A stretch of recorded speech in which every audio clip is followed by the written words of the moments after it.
Mila and Theo cautiously followed the fox into the forest. The trees stood close together, and sunlight danced in golden flecks on the mossy ground. The fox was quick and agile, darting between trunks and disappearing behind bushes. Pip, perched firmly on Mila's shoulder, chirped excitedly, seeming to know exactly where the fox was headed. "Wait, Theo," Mila whispered, stopping. "I think we've lost him." She looked around, searching. The forest looked the same everywhere here. Theo pulled out his notebook, looked around, and sighed. "No obvious tracks left, and I don't recognize the way." A slight feeling of uncertainty began to spread. Suddenly, they heard a soft hoo-hoo from above. They looked up and spotted a large brown feathered owl with impressive eyes high above them on a thick branch. It sat motionless, watching them. Pip fluttered from Mila's shoulder and floated a little towards the owl, chirping something that sounded like a happy song to Mila and Theo. The owl tilted its head and let out a deep, gentle "ooh-ah." Then something strange happened. Mila and Theo felt a soft voice echo in their minds. It was as if someone was speaking directly to them, yet the owl's beak didn't move. The voice was gentle but very clear. "Are you little human children looking for the sly one?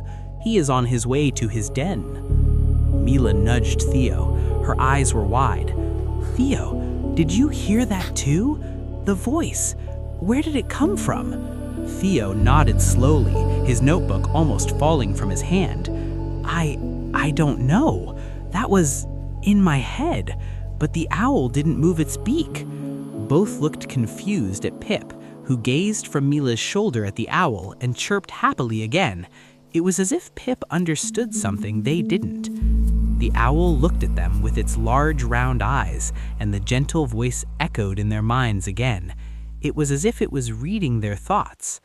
Sometimes the doors of the forest open in unexpected ways, and the tower knows many secrets, especially those of time. But now the sly one is clever, and his den is well hidden. He lives there safely with his family. "A den? Like a cave?" Theo asked, completely forgetting he was talking to an owl. The owl replied, "Yes, a den. Foxes don't live in big houses like you. They dig underground tunnels and chambers, an entire home beneath the earth. There they are safe from enemies and raise their young." "Young ones?" asked Mila curiously. "How many do they have?"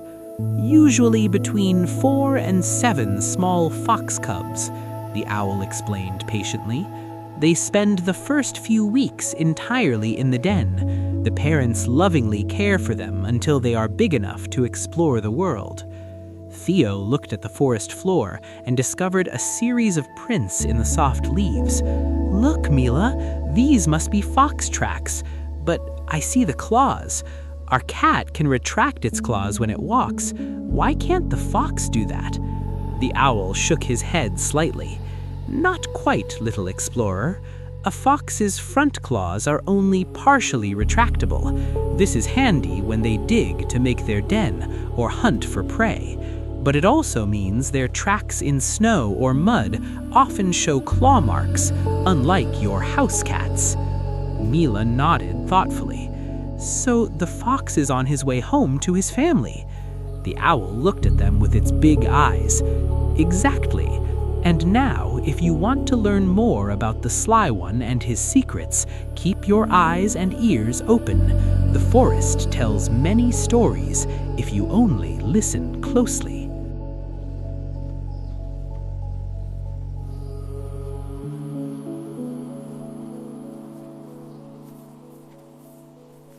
Hoo-hoo!